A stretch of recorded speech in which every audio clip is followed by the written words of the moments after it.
오늘 우리 국내 선교위원회 우리 해마다 12월 달이 되면 이제 군산 의료원에 가서 우리 환우들하고 처음에 와서 이제 거기 환우들하고 서로 위로하고 컨설트를 하고 선물을 나눠주고 그때 굉장히 감동적이었습니다. 이제 환우들이 많은 분들이 거기에 로비에 모이셔서 우리가 준비한 이 콘서트를 같이 성탄의 기쁨을 같이 나누고 또 선물도 같이 나누어 드리고 이제 그 모습을 보면서 야 여기에 치유의 기적의 역사가 있구나. 이제 아멘 하시는 분은 똑같이 치유가 임합니다. 그래서 너무 행복하고 좋았는데 금년에는 코로나가 뭔지 요것 때문에 우리가 더 이상 할 수가 없어서 그냥 지나가기에는 뭐하고 그래서 우리 환우들을 위해서 정성스러운 패키지 우리 문고리 신방처럼 그렇게 정성스럽게 준비를 해서 오늘 전달을 하고 그리고 왔습니다. 이제 빵도 이렇게 집어넣고요. 그 다음에 마스크도 집어넣고 상당히 좀 비중 있게 그렇게 해서 잘 전달을 했습니다. 국내 선교위원이 애쓰셨고 수고하셨습니다. 여러분 우리 귀한 찬양 문 목사님 국내 선교위원회 우리 환우들 기억하는 의미에서 하나님 치유하시고 하나님의 은혜가 임하게 해주세요. 그 마음을 담아서 우리 박수 한번 하십니다. 오늘부터 우리가 요한 1서로 들어갑니다. 이제 사도 요한이 예수님의 12 제자 가운데 가장 젊었을 때 부름을 받고요. 그리고 가장 오래 살았습니다. AD 100년에 에베소에서 돌아가셨으니까 이 사도 요한의 나이가 그 당시에 90세였습니다. 당시에 평균 연령이 50대 초반이었거든요. 그러니까 다른 사람들보다도 사도 요한은 2배를 더 살았습니다. 모든 다른 사도들은 다 순교를 당했습니다. 베드로 같은 경우에는 바로 로마에서 십자가를 거꾸로 매달아 죽었잖아요. 사도 바울 같은 경우에는 로마에서 참수형을 당합니다.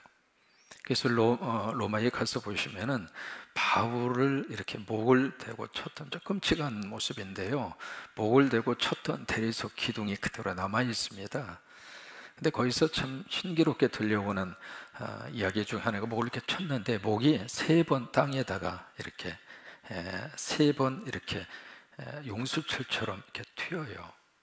튀우는데 그 목이 떨어진 목이 땅에 닿을 때마다 거기서 분수가 터진 거예요.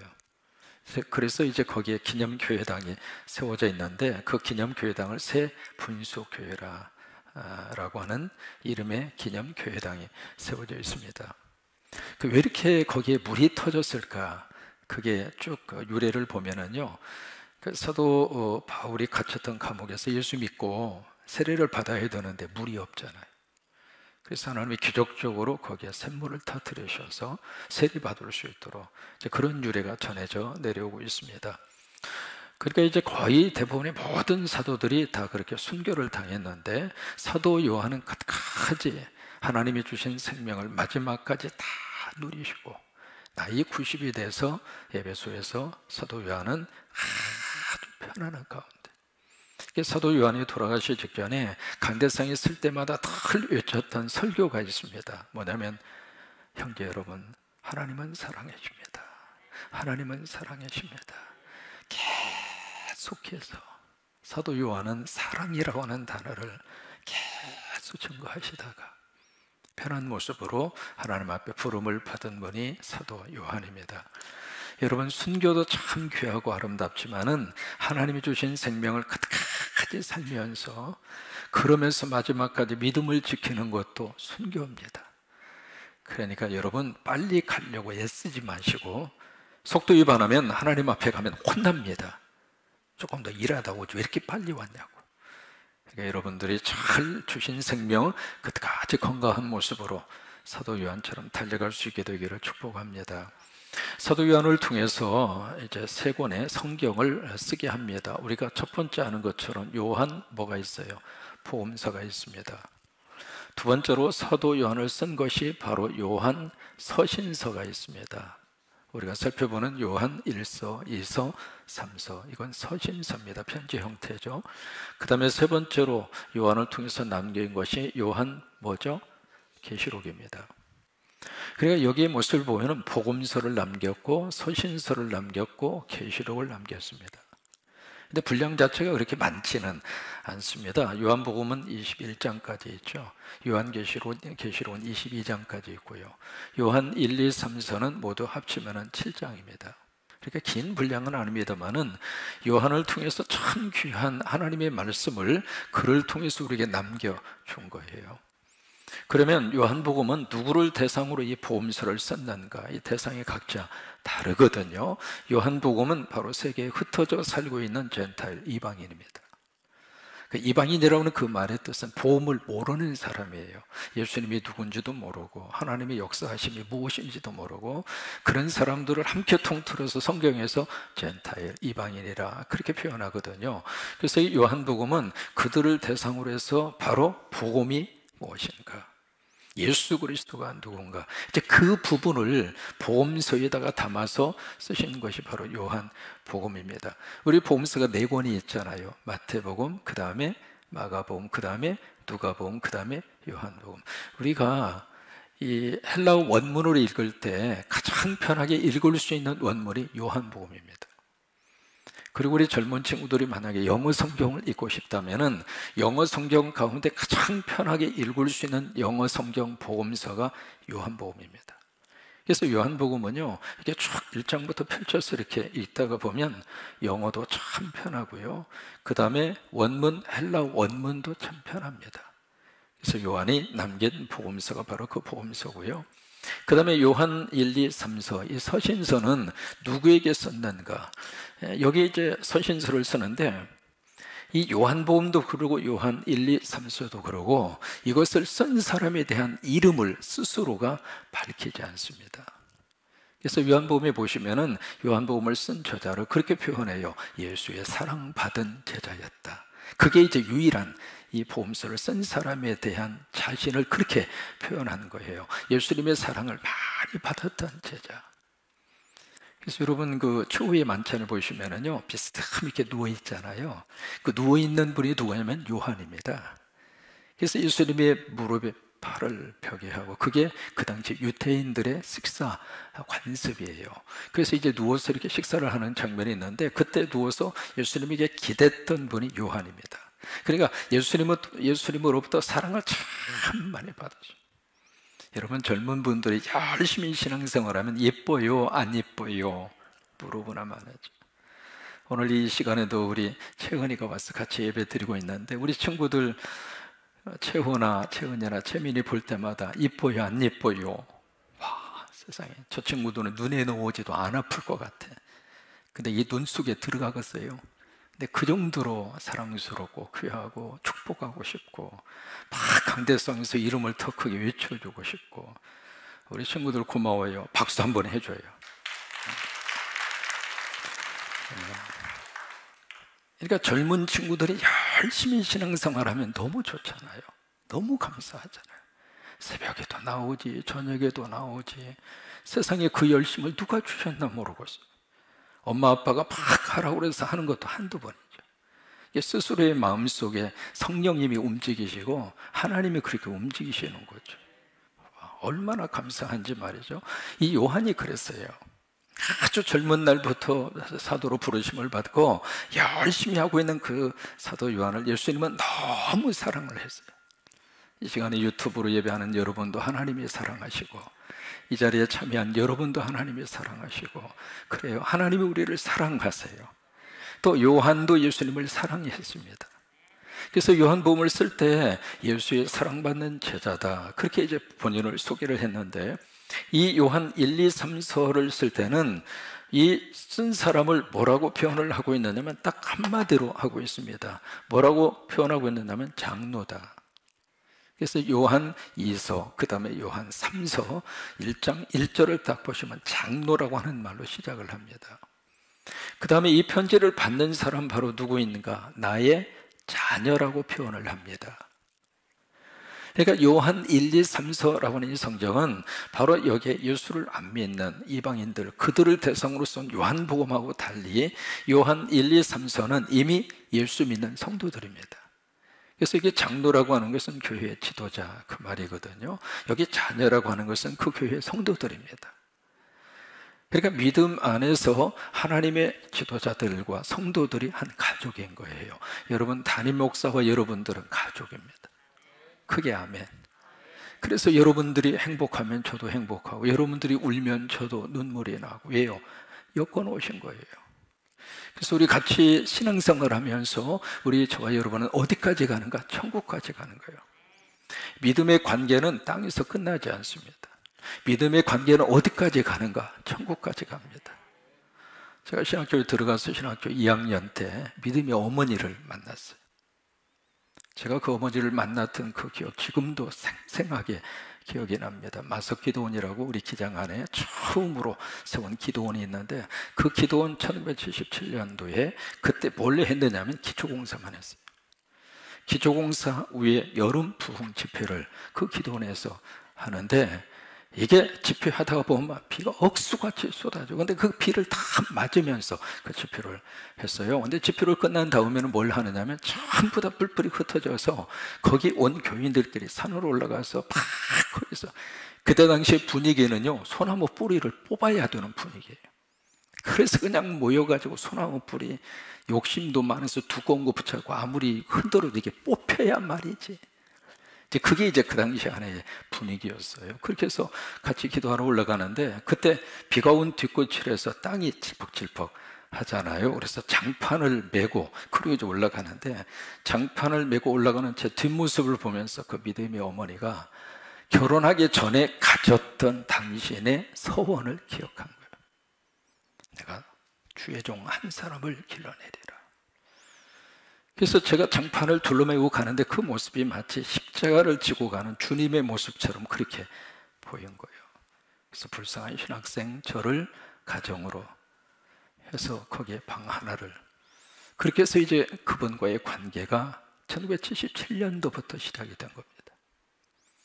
그래서 이제 거기서 신학교 졸업하고 거기서 군대 가고 거기서 대학원 하고 거기서 이제 사실 집사람 만나서 그분이 저기 하셔서 제가 장가가게 됐고 거기서 미국에 들어갈 때까지 그 집에 있었는데 그때 무슨 말이 자꾸 귀에 들리느냐면 저 관계가 얼마나 갈까 캐슐마크였어요. 근데 제가 이제 한국에 돌아온 2008년 12월 달 그 어머님이 폐암으로 세상을 떠나셨습니다. 그분 천국 가실 때까지 우리의 관계는 깨지지 않았습니다. 또 먼저 가셨습니다마는 이 다음에 가서 저는 그 어머님을 만날 겁니다. 이게 뭐냐면 믿음의 관계는 이 땅에서 만나고 끝나는 관계가 아닙니다. 어디까지 이어지는가? 천국까지 가는 거예요. 옆에 있는 분 보시면서 천국까지 갈 겁니다 한번 해주세요. 그래요, 천국까지 가는 거예요. 천국까지. 그러니까 여기에 장로와 나의 자녀, 이 관계는 요한 1, 2, 3서는 바로 기존의 성도들에게 보낸 편지입니다. 그리고 요한계시록은 반모습에서 유배생활하면서 하나님으로부터 받은 묵시잖아요. 그 묵시로 요한계시록을 기록을 합니다. 근데 요한 1, 2, 3서를 기록을 하는데 이게 아주 독특합니다. 뭐냐면 거의 모든 서신서, 편지 형태의 글은 첫 번째 어떻게 시작하는가? 편지를 쓴 사람이 나와요. 그리고 두 번째, 이 편지를 받는 대상이 나옵니다. 그리고 세 번째, 인사말이 나갑니다. 이게 바울 서신을 보아도 그렇고요, 그 다음에 베드로가 쓴 편지를 보아도 그렇고요, 모든 편지 형태의 서신서라고 그러거든요. 편지 형태의 하나님의 말씀은 패턴이 똑같아요. 근데 요한 1서를 가서 딱 보시면은 그런 게 하나도 없습니다. 자, 1절을 한번 보실까요? 편지를 딱 쓰면서 딱 들어가자마자 1장 1절부터 어떻게 말씀을 시작하는가 한번 읽으실까요? 태초부터 있는 생명의 말씀에 관하여는 우리가 들은 바요, 눈으로 본 바요, 자세히 보고 우리의 손으로 만진 바라. 여기는 누가 이 편지를 쓰고 있고 이 편지를 받는 대상이 누구이고 의례적으로 하는 인사말도 아무것도 없어요. 펜을 들자 말자 이 사도 요한이 그들에게 아주 긴박하게 전하고 싶은 메시지가 있었어요. 그것이 요한 1서 속에 그대로 배워져 나오고 있습니다. 왜 그랬을까? 지금 교회 안에 그리고 성도들 속에 긴박한 무슨 급박한 사건과 그리고 사고가 터진 거예요. 그래서 그런 것을 다 생략을 하고 그냥 본론으로 들어가는 거예요. 그러면 그 교회 안에 어떤 문제가 생겼길래 이 편지를 쓰면서 의례적인 것을 생략해야 할 정도로 그렇게 지금 다급한 심정으로 이 편지를 썼을까? 그러니까 요한 1, 2, 3서를 읽으실 때 그 분위기를 꼭 마음에 새기고 읽으셔야 될 필요가 있습니다. 아, 그런 뭔가가 있구나. 그렇게 될 수밖에 없었던 그 이유가 있습니다. 이 교회 안에 이 성도들이 지금 신앙생활하고 있는 그 신앙의 공동체 안에 지금 코로나19와 같은 이상한 영적인 암적 바이러스가 그 교회와 성도들 속에 침투해 온 거예요.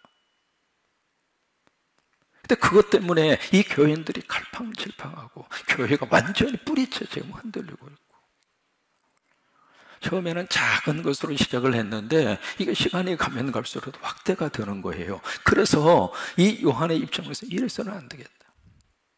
다른 모든 사도들은 이미 세상을 떠났고요, 유일하게 사도 중에 딱 본인밖에 남아있는 사람이 없습니다. 이 속에서 이 교회와 성도들을 잡아주지 않으면 큰일 나겠구나, 그런 어떤 긴박한 마음이 마음속에 드는 거예요. 그래서 1장 1절부터 이렇게 시작을 하거든요. 그러면 어떤 문제가 그 교회 안에 들어와 있었는가? 여러분, 초대교회 안에 가장 크게 이단적인 사상으로 들어온 것이 바로 영지주의입니다. 혹시 들어보셨습니까? 한번 해보실까요? 영지주의. 영지버섯이 아니고 영지주의. 한번 해보세요. 영지주의. 이것을 이제 헬라어로 그노시스라고 합니다. 그노시스라고 하는 단어의 뜻은 지식이라고 하는 뜻이에요. 이 영지라고 하는 말의 뜻은 영적인 지식이다, 그 말이에요. 이 영지주의의 뿌리가 어디서부터 시작을 했는가? 플라톤 철학자 들어보셨잖아요. 플라톤으로부터 뿌리를 가지고 있는 게 영지주의입니다. 그러면 영지주의가 여러 가지 많은 생각들을 가지고 있는데 이게 성서시대에만 있었는가? 영지주의가 적어도 AD 3세기까지 막 교회가 일어나는 그 순간에 교회를 가장 힘들게 한 이단 철학과 사상입니다. 그럼 그때 그렇게 하고 끝났는가? 아니에요. 이 영지주의가 지금까지 우리 현대 교회까지 그대로 쭉 지금 이어지고 있습니다. 구원파 아시죠? 구원파의 뿌리가 영지주의입니다. 몰몬교 여러분 들어보셨죠? 몰몬교의 뿌리가 영지주의입니다. 신천지 아시죠? 신천지의 뿌리를 거슬러 올라가면 영지주의입니다. 그러니까 이게 그 당시에만 있었던 것으로 끝나지 않고 이게 약간의 둔감만 했을 뿐이지 그 근본적인 사상과 철학과 논리와 그 이론이 지금까지 교회 안에 흘러오고 있는 거예요. 앞으로 요한 1, 2, 3서를 우리가 잘 공부하면서 중요한 복음의 깊은 본질을 다시 한번 회복하셨으면 좋겠습니다. 사람이 알아야 분별할 수 있습니다. 모르면 그게 그것처럼 해서 나도 모르게 속아 넘어갑니다. 그러면 이 영지주의 그노시즘이라고 하는 이것이 여러 가지 많은 그 사상과 그들이 주장이 있습니다만은 가장 큰 것이 바로 플라톤이 그들에게 심어준 철학, 플라톤의 철학의 가장 중요한 철학의 원리는 바로 이원론입니다. 이원론. 이원론이라고 하는 것은 영과 그리고 이 땅의 세계, 물질의 세계를 철저히 이원론으로 구별한다 이 말이에요. 그래서 두 개를 이제 딱 구별해요. 영과 육이라고 하는 차원으로 딱 구별을 해요. 구별을 해서 어떻게 가르치는가? 영은 무조건 선해요.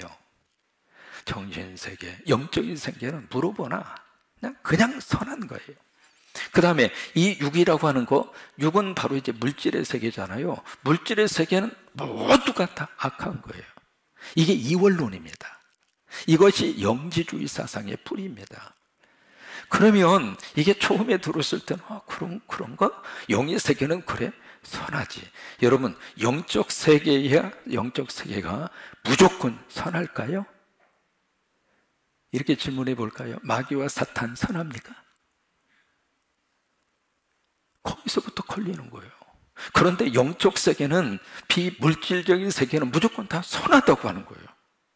그리고 육의 세계, 물질의 세계, 그 물질의 세계는 무조건 다 악하다고 하는 거예요. 그러면 육을 가지고 이루어지는 모든 행위 자체가 어떻게 되는가? 악하게 되는 거예요. 그러면 보세요. 결혼이 악합니까? 이게 바로 그런 내용이에요. 그러니까 육을 위해서 행하는 모든 행동은 다 악하다고 하는 거예요. 그래서 여기서 이제 그 두 가지가 나옵니다. 이 사상으로 들어가서 보면 뭐가 나오는가? 육을 죽여야 돼. 왜? 이건 악한 거니까. 그래서 육을 죽여야 되기 때문에 여기서 극단적인 금욕주의가 나오는 거예요. 몸을 자꾸 괴롭히는 거예요. 극단적인 금욕주의가 이래서 나오는 거거든요. 두 번째는 뭐가 나오게 되는가? 이 육이 부패하고 육이 무가치하기 때문에 육체적으로 하는 모든 일들은 마음대로 해도 된다. 그런 식으로 사상이 흘러가는 거예요. 그것이 바로 구원파입니다. 구원파의 논리가 거기서 나온 거예요. 젊은이들이 왜 구원파를 좋아했는가? 구속이 없는 거예요. 네 하고 싶은 대로 해라. 거기서 윤리와 도덕의 타락이 극대화된 겁니다. 이 사상을 어디로 쭉 끌고 가느냐면, 이것을 가지고 예수님을 들여다보면 어떤 논리가 성립이 되는 거예요. 예수님이 몸을 입으시고 이 세상 오셨잖아요. 그러면 예수님이 몸을 입으셨는데 그 예수님이 하나님이다? 영적인 존재다? 말이 안 되는 거예요. 그래서 이 영지주의에 딱 올라가서 보면 이 예수님의 신성을 철저히 부정합니다. 예수님은 하나님일 수가 없다. 이제 그렇게 주장을 해요. 그러면 이 세상에 태어난 예수님은 누구냐? 여기서 이제 나온 것이 가현설입니다. 가현설, 거짓, 가짜를 써서 예수님이 이 세상에 오신 것은 그냥 환상으로 보여졌을 것뿐이지 이 세상에 인간의 몸으로 입고 오신 분이 아니다. 그래서 여기서 유명한 그 가현설이라고 하는 이 논리가 바로 영지주의에서 나온 거예요. 이게 초대교회 안에 굉장히 깊이 그렇게 뿌리를 내리고 있는 거예요. 그래서 이 요한이 그들에게 펜을 딱 들어서 오늘 1절을 보실까요? 뭐라고 말씀을 하시는가? 1절에 딱 그렇게 시작을 합니다. 첫 마디가 바로 뭐예요? 태초부터. 이게 요한복음 1장 1절하고 똑같잖아요. 태초에 말씀이 있으시니라. 창세기 1장 1절에 태초로 연결이 되잖아요. 그러니까 요한복음 1장 1절과 요한 1서 1장 1절이 패턴이 같이 가는 거예요. 왜? 같은 분이 썼으니까. 그래서 태초에 있는 무엇에 대해서, 생명의 말씀에 관하여는 누가 들었어요? 크게 누가 들었어요? 크게 누가 들었어요? 우리가 들었다 이 말이에요. 그 다음에 우리라고 하는 단어가 계속 이어집니다. 우리가 눈으로 봤다. 그 다음에 우리가 우리 손으로 만졌다. 그러면 1장 1절부터 이 요한이 그 말씀을 하시는 거예요. 보세요. 사도 요한은 제자였기 때문에 예수님을 직접 음성을 들었어요. 그리고 예수님을 봤어요. 그리고 예수님을 직접 만졌어요. 그러니까 요한의 입장으로서는 그 예수님의 이 육체로 오신 그 사실에 대해서 이 요한 앞에서는 누구도 부정할 수 없는 거예요. 왜? 직접 보고 직접 듣고 직접 만진 세대이기 때문에.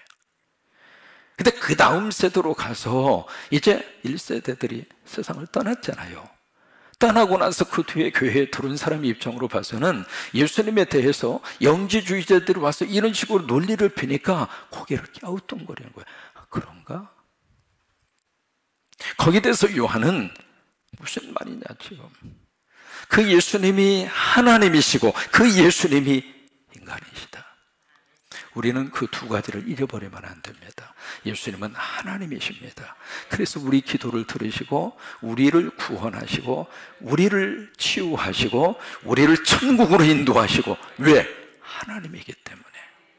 전능하신 하나님이기 때문에 그 예수님이 나를 살릴 수 있는 분입니다. 또 하나, 예수님은 사람이십니다. 그래서 예수님이 우리에게 천간에게 와 주시는 거예요. 이 두 가지 사실에 대해서 이 요한이 1절부터 분명하게 말씀을 하시고 있는 거예요. 여기 보면 생명의 말씀이라고 그렇게 표현을 하고 있잖아요. 그 생명의 말씀을 어떻게 표현할 수 있는가? 예수님으로 바꿔보세요. 요한복음 1장 1절도 마찬가지로 태초에 말씀이 계시나니 이 말씀이 하나님과 함께 계셨으니, 그러면서 그 말씀이라고 하는 단어하고 여기에 생명의 말씀하고 같은 거거든요. 그럼 여기 생명의 말씀이 누구인가? 예수님이에요. 그럼 예수님으로 바꾸어서 한번 읽어보세요. 태초부터 시작. 태초부터 있는 예수님에 관하여는 우리가 들은 바요, 눈으로 본 바요, 자세히 보고 우리의 손으로 만진 바라. 그러니까 사도 요한을 통해서 그가 주님의 음성을 들었고 보고 만진 것처럼 여러분도 설교를 통해서 하나님의 음성을 듣고 계시는 거예요. 성경을 통해서 하나님의 음성을 지금 듣고 계시는 거예요. 그리고 하나님의 은혜로 예수 그리스도를 지금 경험하고 계십니다. 그리고 성령의 만져주심으로 예수 그리스도가 우리를 터치하십니다. 그래서 우리라고 하는 단어를 쓰는 거예요. 1절에서 4절까지 우리라고 하는 단어가 계속 반복됩니다. 왜 그럴까요? 나만 체험하고 나만 보고 나만 그렇게 하는 것이 아니라 나를 비롯해서 우리 모두가 똑같이 그 경험을 똑같이 하고 있다, 이 말이에요. 그래서 1절 말씀에 그렇게 말씀을 하시는 거예요. 그 다음에 2절에 가서 보시면 이 생명이 나타나신 바 됐다. 그러면서 이 무슨 생명으로 이어지느냐면 영원한 생명입니다. 이 영원한 생명이 바로 영생이잖아요. 영생. 이 영생이 무엇인가라고 하는 사실을 우리에게 분명하게 말씀을 요한복음에서 우리에게 답을 주고 있습니다. 요한 1, 2, 3, 4하고 요한복음은 같이 놓고 보셔야 돼요. 그래야 요한 1, 2, 3, 4에 대한 답이 요한복음에 나오거든요. 요한복음 17장 3절로 가서 한번 보세요. 영생이 뭔가라고 하는 것을 요한복음 17장 3절에서 아주 명확하게 우리에게 밝혀주고 있습니다. 요한복음 17장 3절. 거기 이제 영생에 대한 정의, 성서적인 정의입니다. 같이 있습니다. 영생은 곧 유일하신 참 하나님과 그가 보내신 자 예수 그리스도를 아는 것이니라. 이게 영생입니다. 그러니까 영생은 두 가지예요. 하나님을 아는 것, 두 번째 하나님이 보내신 예수 그리스도를 아는 것. 이게 영생이다, 이 말이에요. 그러면 여기 안다라고 하는 단어 쓰고 있잖아요. 안다. 안다라고 하는 말을 이게 헬라어로는 기노스코라고 하는 말을 쓰는데 히브리어로 야다라고 하는 말을 써요. 안다라고 하는 말이. 근데 야다라고 하는 단어, 이 안다라고 하는 뜻이 이게 이성적인 지식을 말하는 것이 아니라 경험적인 관계를 말합니다. 이 야다라고 하는 게. 그러니까 내가 누구를 안다, 같은 말이지만 부부지간에 아는 거하고 다른 사람이 우리 부부를 아는 거하고 차원이 다를까요? 틀릴까요? 차원이 다릅니다. 여기에 쓰고 있는 야다라고 하는 뜻은 경험적 지식을 말하는 거예요.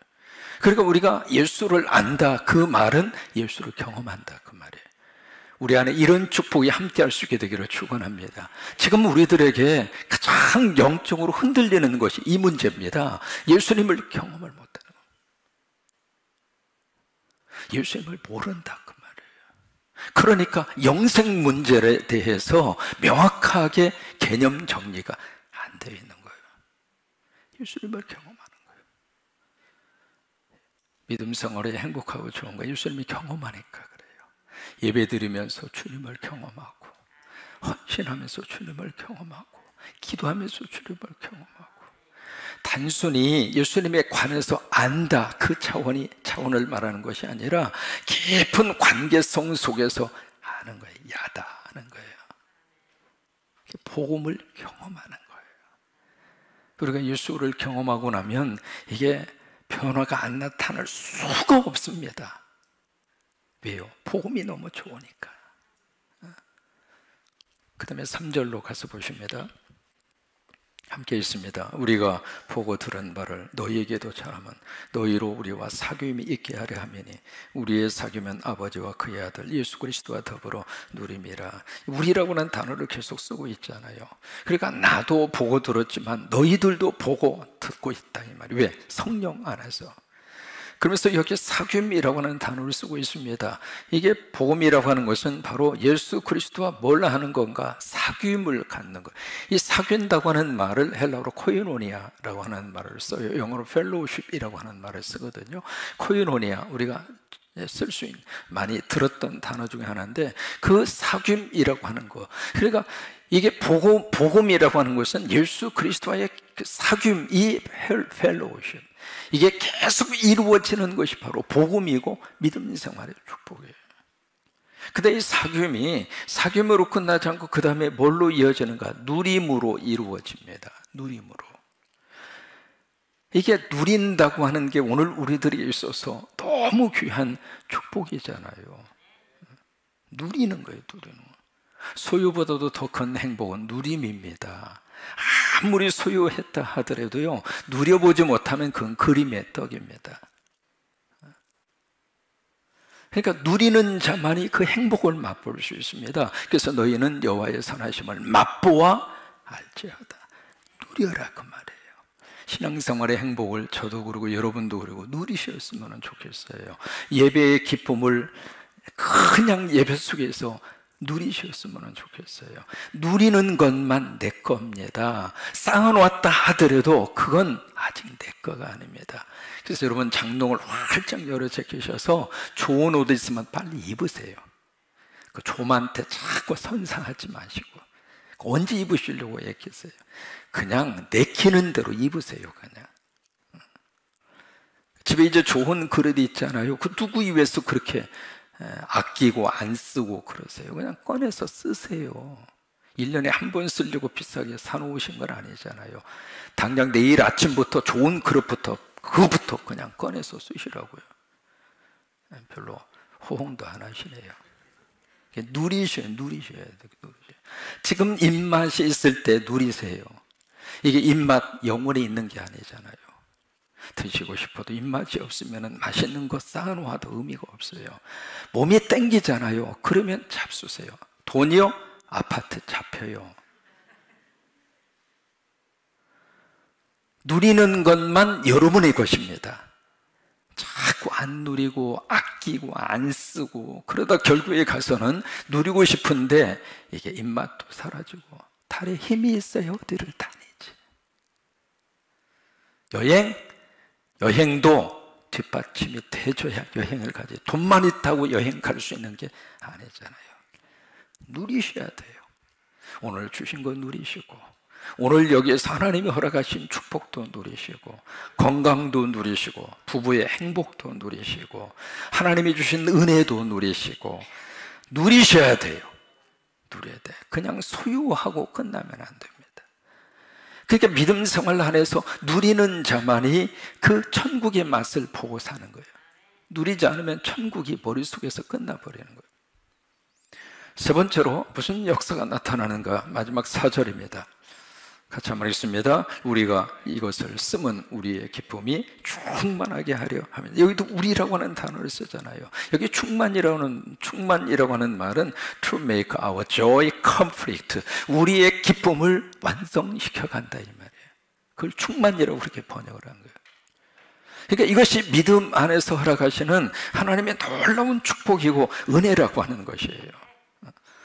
여러분 프랑스 파리에 가시면 루블 박물관, 전 세계 어느 사람이든지 루블 박물관 안 찾는 사람이 없습니다.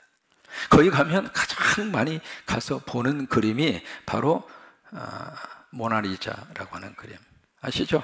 모나리자.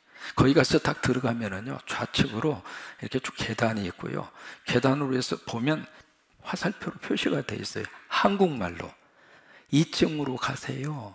왜냐하면 거기 오는 모든 사람들이 다른 작품들은 별로 신경을 안 써요. 그냥 무조건 하면 모나리자 어딨냐고, 모나리자 어딨냐고. 그래가지고 아예 한국말로 했어요. 화살표로 써놨어요. 2층으로 올라가세요. 2층 올라가서 딱 보면 거기에 정면에 모나리자 그림이 딱 걸려 있는데, 첫 번 딱 인상이 왜 이렇게 작어? 여러분, 모나리자 그림 큰 걸로 생각하는데 작아요. 그리고 두 번째, 왜 이렇게 사람이 많어? 그게 잘 안 보여, 뒤에 서 있으면. 유명한 그림이죠. 저 모나리자 그림의 가장 유명한 것이 저 여인의 미소입니다. 웃는 것 같기도 하고 째려보는 것 같기도 하고 묘한 저 미소. 근데 저 미소가 참 묘해요. 여러분 거기 가셔서 테스트를 해보세요. 정면으로 볼 때하고 옆으로 가서 보아도 저 여인의 눈이 나를 따르는 것 같아요. 그 다음에 이쪽으로 가서 이렇게 보아도 저 여인의 눈이 나를 따르는 것 같아요. 기가 막힌 작품입니다. 세계적인 작품이죠. 근데 저 여인의 미소가 어디에서 온 미소일까? 여러 가지 해석을 많이 합니다. 남편의 사랑을 많이 쏟아주어서 그 남편의 사랑 때문에 행복해서 웃는다. 아니면 지금 배가 좀 불러 있잖아요. 그래서 둘째 아이를 가져서 그 임신한 것 때문에 행복해서 웃는다. 여러 가지 많은 해석을 해요. 그 중에 프랑스의 미술 평론가 다니엘 아라이라고 하는 사람이 있습니다. 그 사람이 저 미소를 기가 막히게 해석을 했습니다. 뭐냐면 보이실지 모르겠습니다. 저 모나리자 어깨 뒤편에 보시면 거기 뭐가 있느냐면 다리가 그려져 있습니다. 혹시 보이십니까? 이걸로 봐서는 잘 확인이 안 될 거예요. 그 모나리자 어깨, 그러니까 이 사진을 보면은 이쪽 어깨 뒤편에 다리가 이렇게 그려져 있습니다. 다리가 있다는 이야기는 거기에 강물이 흐른다 그 말이에요. 그 강물이 흐른다고 하는 것은 바로 뭐냐면 세월의 흐름이라 그 말이에요. 그런데 모나리자 뒤편의 배경을 보면은 배경이 무슨 전원적인 배경 같지만은 그 배경 속에서 뭘 느끼느냐면 태고의 모습이에요. 무슨 얘기냐면 그 아라이라고 하는 사람은 그렇게 해석을 하는 거예요. 영원 전부터 쭉 흘러왔던 시간의 흐름 속에서 저 여인의 미소는 찰나일 뿐이다. 이 아라이의 해석을 보면서 참 그럴 수 있겠다 싶은 생각이 드는 거예요. 저 여인의 저 미소는 영원한 미소가 아니라 순간적인 찰나의 미소, 그것을 레오나르도 다빈치는 저 그림 속에다가, 다시 말해 영원 앞에서 인간의 무상함을 그가 모나리자 그림 속에 넣지 않았느냐, 그렇게 다니엘 아라이라고 하는 사람이 해석을 합니다. 거기에 비해서 여러분, 복음을 알고 있는 사람은 영원한 미소를 지을 수 있습니다. 땅에서 잠깐 웃고 끝나는 미소가 아닙니다. 요한은 펜을 들어서 우리에게 편지를 쓰면서 잘못된 이상 영지주의에 빠져서 막 헤매고 있는 성도와 교인들에게 우리가 붙들고 바라봐야 할 그 예수 그리스도는 하나님이시고 예수 그리스도는 우리와 똑같은 인간으로 오신 분이다 라고 하는 복음의 본질적인 문제를 요한 1, 2, 3서에다가 담아서 우리에게 주고 있습니다. 여러분 하나 이런 축복이 함께 할 수 있게 되기를 주의 이름으로 축원합니다. 좀 길게 한 이유는 축도하고 끝나야 되니까 그래서 좀 길게 했습니다. 앞으로 요한 1서 5장까지밖에 없거든요. 요한 1서, 2서, 3서 금요집회 시간에 하나님께서 여러분 속에 요한 1서를 통해서 주시는 축복이 넘치기를 주의 이름으로 축원합니다. 우리 같이 일어나